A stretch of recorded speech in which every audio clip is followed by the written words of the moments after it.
Hi, my name is Jennifer Hernandez. I'm a part of the Bronx Museum of Art's Teen Council, and today I'm interviewing Angel Otero. Hi, I'm Maisha, and I'll be interviewing Angel Otero as well. Hi, my name is Brittany. I'm a part of the Bronx Teen Council, and today we'll be interviewing Angel Otero. My name is Angel Otero. Very thankful to be here today to get interviewed. Do you remember your first artwork you ever made? The first artwork that I ever made. Well, I'm sure I always was driven since kid to drawing like any other child, but I do have a fond memory of a very unique drawing I did when I was around 6, and that was a cartoon, but the name of Hello Kitty, which you know, right? It's funny. So a girl neighbor of mine, a bit older than me, used to make drawings of Hello Kitty by just looking at it and reproducing it by memory. And I didn't thought that was possible. So she taught me slowly how to look and reproduce, and that was officially my first achievement in terms of drawing. So after that moment of drawing Hello Kitty, was that the moment that you realized, oh, I want to be an artist and I want to get into art?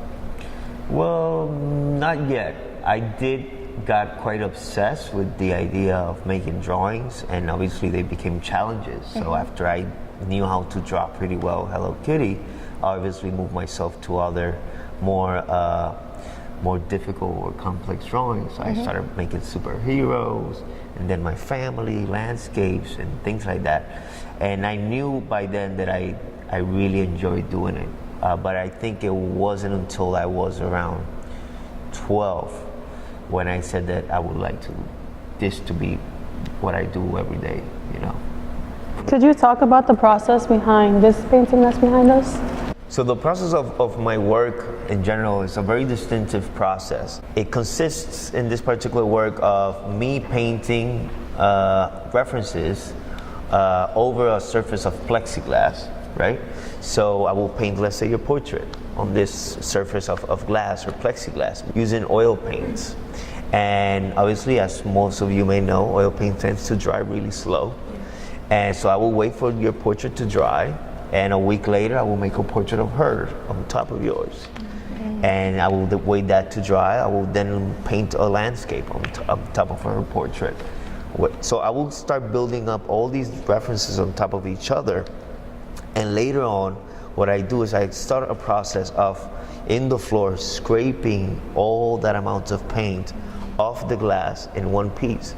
So what it does, again, thinking about oil paint being a medium that doesn't dry quick, it distorts all these references that I have hidden under that I've been painting.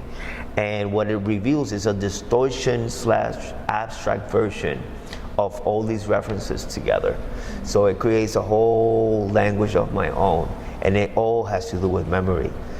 So this particular work that you see around consists of a lot of those paintings that I scraped off the glass, that when I looked at them, I didn't thought they were that of successful paintings. So I accumulated a lot of paintings that I did not like in my studio for a period of like maybe 3-4 years. And at some point I decided I wanted to get off the canvas, so I started bringing them out, cutting them in pieces, making compositions from different of them all together. So the pieces that you see here are all wire skins just pretty much hanging from the wall. Wow, interesting. Yeah.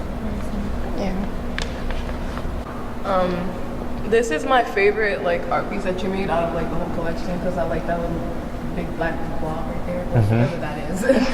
Can you tell me hidden facts about this artwork? You know, when it comes to abstract painting, it's very difficult to say why I put this here and there. It's something more intuitive. You know, I knew I had red there and I had this. Then I wanted to kind of break the idea of that becoming a frame, so I put that black. So that black makes some sort of rhyme or poetry with this other black. You know, art, and when it comes to the eye, you want kind of the eye to follow around the painting. So you see warm colors like that orange or the red up there, they kind of complement each other from corners to corners in order to the eye to follow. over there. Oh yeah. You know, before I decided, and this is something for all of you that are, most of you are in high school, right? Yes. Yeah. When I went to college, I went to study art. Not that my family was not supportive, right? They were supportive of me making art, but they were a little skeptical about me following a career as an artist, right? And my dad at the moment was an insurance agent. So I went to the University of Puerto Rico for almost 5 years and never graduated. I partied a little too much, was a little bit irresponsible. Some things I didn't took it as serious. I did paint it every day, but other things like literature and philosophy that were important for my education at the moment, I didn't embrace them as much. And when I turned 21, I was done with college. I felt like, this is not teaching me anything. And I dropped out. I became an insurance agent like my father. Because I've always been good with people. I'm not a good salesman, but I'm good with people, and people like me or so on, and they will kind of buy my insurance. And I did pretty good with it.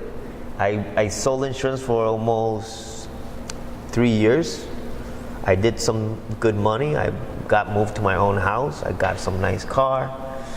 But I was eating myself inside about the idea of like, could I become an artist someday or something, or I was thinking about it as a past. And at some point I was so frustrated with, myself for not following what I really wanted to be. And I left everything. I got offered a scholarship in Chicago. So I left Puerto Rico. My father stopped speaking to me. My mom got a little sketchy with me, although still mama, she still supported me.